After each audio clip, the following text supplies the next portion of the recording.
So you're going to be able to navigate. Yeah, I got you. Come on, just come Yeah. on, come on, start Okay. moving. Okay, so ready when you are? Start moving. Okay. All right, so Rich Castle over here alongside. This is Nick Rodriguez. And we're here for the Podcast World Tour. Once again, landing in our own hometown of Atlanta, Georgia. Pretty excited. And as we mentioned before, we had Jonathan and Debbie instrumental here as part of the ABC team that's joined us on some of the interviews, was actually in our podcast studio for the inaugural episode of Nonprofits Radio. But joining us today is Brooke and Sarah.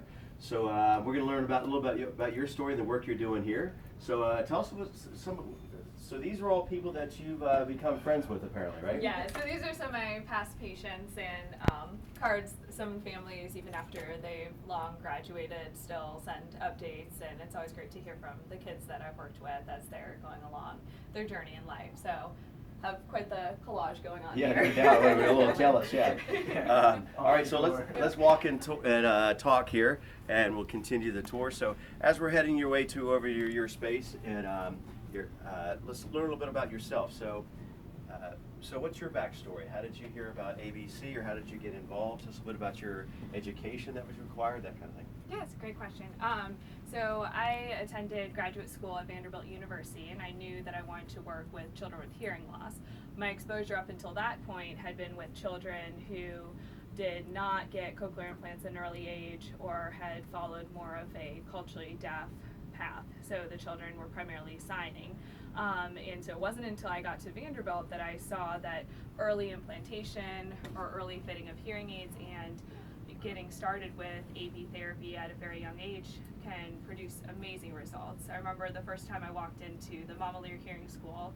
That's a school program that they have for children with hearing loss at Vanderbilt. I was observing and listening to the kids. I was like, so where are the ones who are deaf? Because they sounded like they had normal language. Right. And Wow.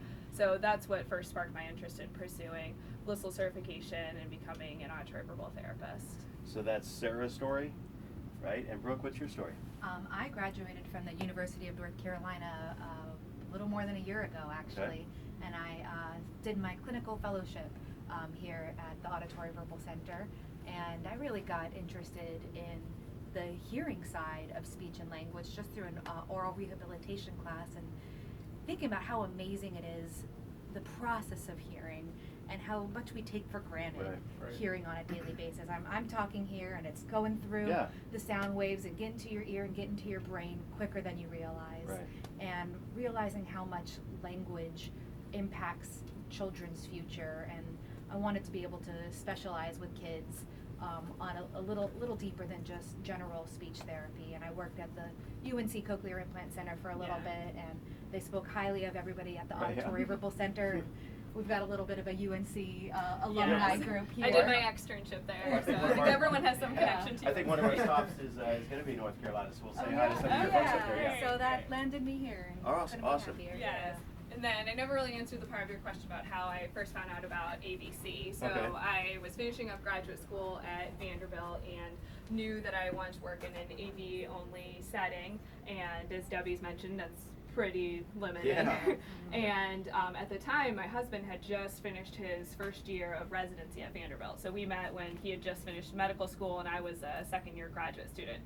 So I was looking for something that was AV specific within driving distance to Nashville, Tennessee. Wow. And job options were pretty limited, and I saw a posting at the Auditory Verbal Center here in Atlanta, and I thought, that's about 4 hours. I think I could do that. Yeah, you swing that, yeah. And so, but it was a posting for a bilingual speech language pathologist, and it was something. So I grew up in South Florida, which is a very culturally and linguistically diverse area.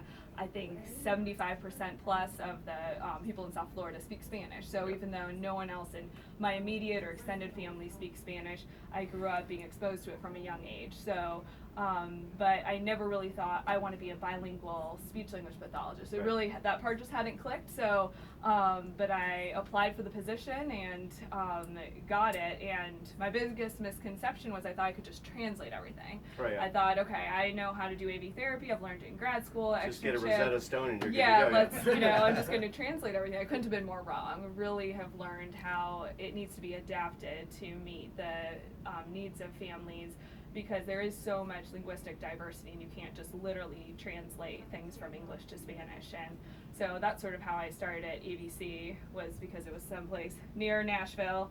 But the bilingual part, I've just sort of fallen in love with, and it's become my biggest passion. And loved ABC so much that even though my husband was doing residency for 3 more years in Nashville, we did 3 years of long distance. So Wow, until he that's could an come amazing here story. to Let's Atlanta. continue the conversation over in your space here.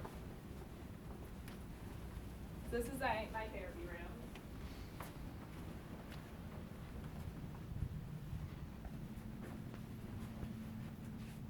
Okay. Well, can you guys tell us a little bit about the day and day of what it's like at ABC?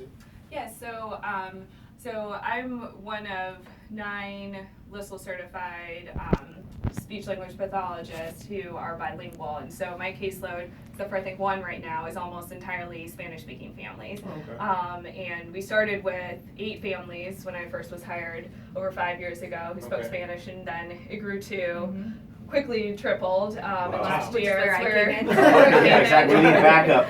Call backup. They Yeah, need yeah. backup. So her caseload's about half and half, Wow. English, Spanish. And I'm pursuing my LISL certification, the You mentioned listening. LISL. What is that? Listening and spoken language certification. LISL. Okay. Okay. Yeah, so Otherwise, some known as auditory verbal therapist Okay, yeah. certification. sort of interchangeable. A lot of LSI. lingo, but Yeah, yeah. a lot I of know I got it. I Yeah. connected the dots.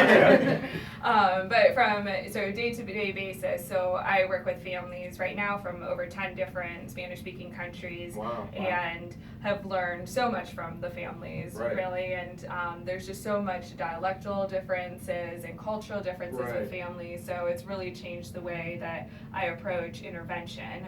But I believe it is so important to provide therapy in the family's native language, and there's still so many misconceptions out there. And 10, 15 years ago, the belief really was that children with hearing loss cannot learn more than one Right. spoken language, so you really need Really? to just focus on English. It's already hard enough for them to learn one spoken language. Why would you try to add in another one? And so professionals told families that even if you don't speak English yourself, go out and you need to learn as much English as you can and only speak English to your child. But that just, research has shown it's not true, that children with hearing loss can learn multiple spoken languages, and furthermore, the language of the home supports the development of that second Well, language. especially at that age. I mean, I don't know how they Right. came up with that misnomer, because that's a common fact that at that age, kids can acquire multiple languages and pick it up Right. so quick. Right. Right. I think the thought was that it was already hard enough for a Oh. child who's profoundly deaf to learn Sure. one Right. spoken language. Why would Right. you even try teaching them a second Right. one?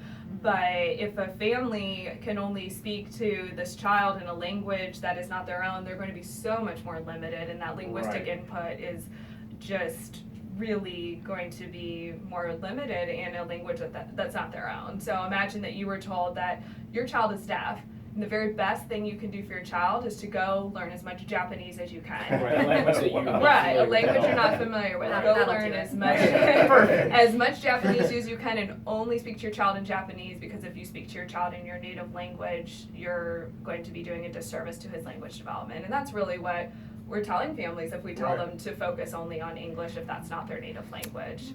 And how many students would you say are bilingual now, can speak both English and Spanish?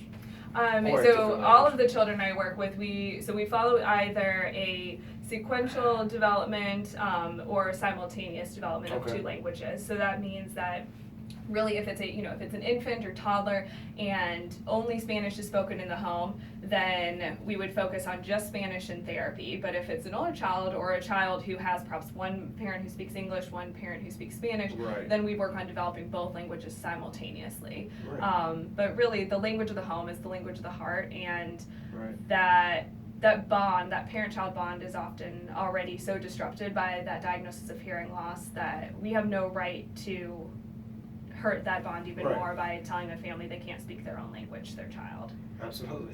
So Brooke, what's a call to action, or how would people find out more, or how can they get involved?